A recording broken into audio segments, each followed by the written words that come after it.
The Forgotten Ones. Chapter 1. The Letter. The rain came down in sheets that night, battering the cracked windows of Ellis Monroe's dimly lit apartment. It was one of those storms that seemed to have no end, a relentless onslaught that rattled the very bones of the city. A city that had long since forgotten him, just as he had tried to forget it. Ellis sat hunched over his desk, staring at the creased, yellowing paper in front of him. The letter wasn't long, only a few lines, scrawled in his brother's familiar handwriting, but it was enough to send a cold shiver crawling down his spine. "I've found them. They've found me. Don't come looking." His brother, Peter, had been gone for nearly a year. No calls, no texts, not even a trace left behind. Ellis had assumed the worst, that Peter had simply disappeared like so many others, who had vanished into the sprawling decay of the forgotten city. But this damned letter had appeared out of nowhere, shoved beneath his door earlier that evening. No return address, no sign of who had delivered it. Just those cryptic words. And now, the silence between them felt heavier than ever. Ellis leaned back in his chair, letting the weight of it all press down on him. His eyes flickered to the half-empty bottle of whiskey on the desk. But for once, the burn of alcohol wasn't enough to dull the nagging feeling that crept into his mind. Peter had always been the reckless one, a journalist with a taste for chasing stories that no one else would touch. He'd been chasing rumors of something big before he vanished. Something about people disappearing, slipping through the cracks of reality itself. Ellis had brushed it off at the time. He'd heard too many wild theories from his brother over the years.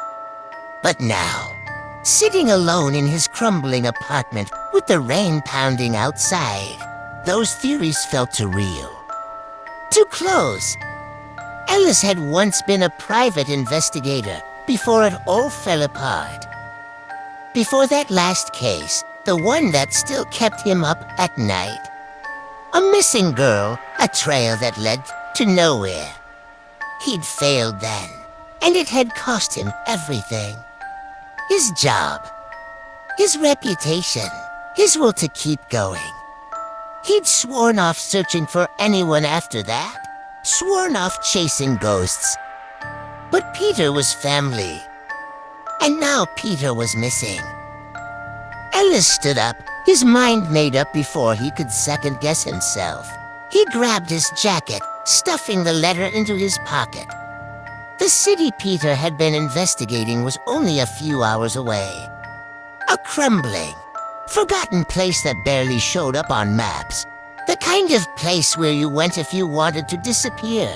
Or worse, if something wanted you to disappear. The streets were slick with rain as Ellis made his way to the train station. The world around him a blur of wet concrete and flickering streetlights. The city felt dead tonight, as though it knew where he was going, as though it could feel the weight of what was coming. As the train pulled out of the station, Ellis stared out into the night, watching the city lights fade into the distance. He couldn't shake the feeling that something was watching him, waiting.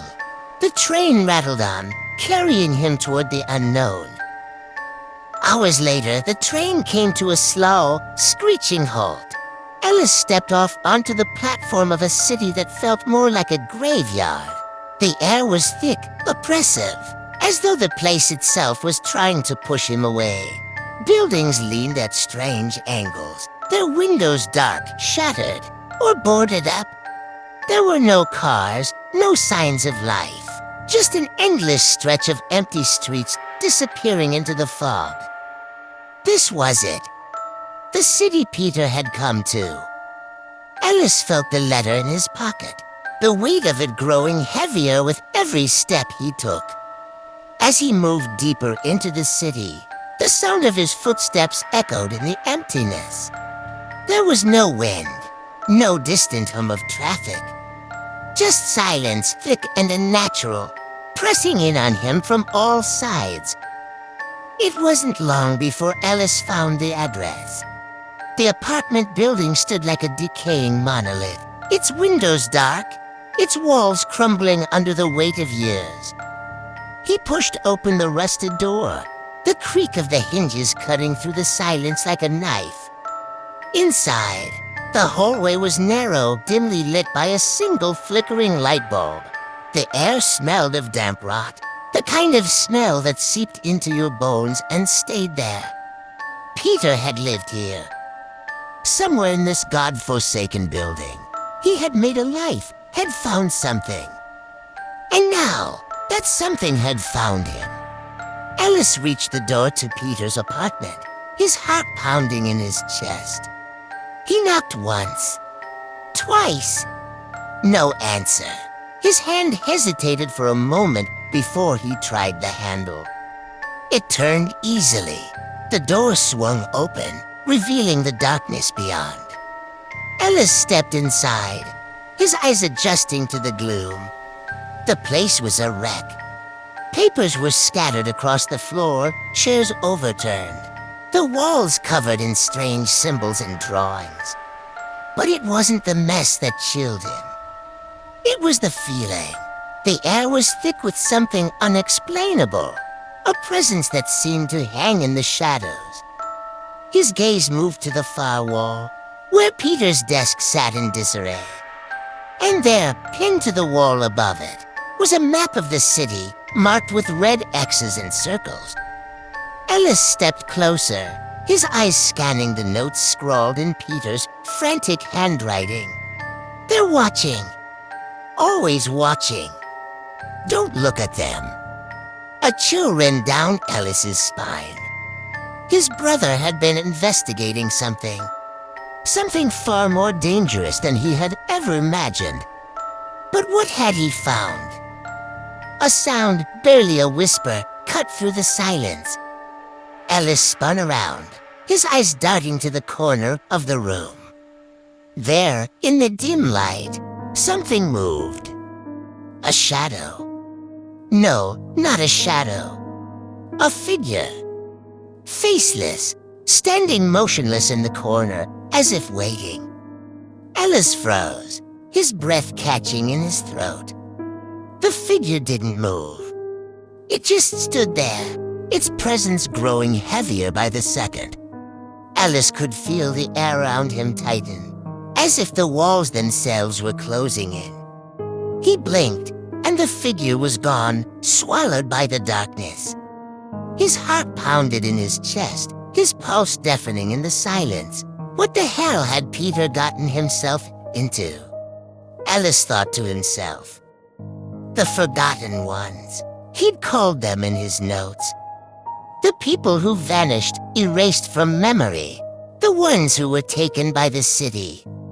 Ellis didn't know what was coming, but he knew one thing for sure. He wasn't alone. Sometimes, it's not the darkness you should fear. It's what waits just beyond it. As the mystery of the forgotten ones deepens, don't forget to like, subscribe, and share to keep the journey alive. The next chapter holds even more chilling revelations. Make sure you're ready for the horrors yet to come.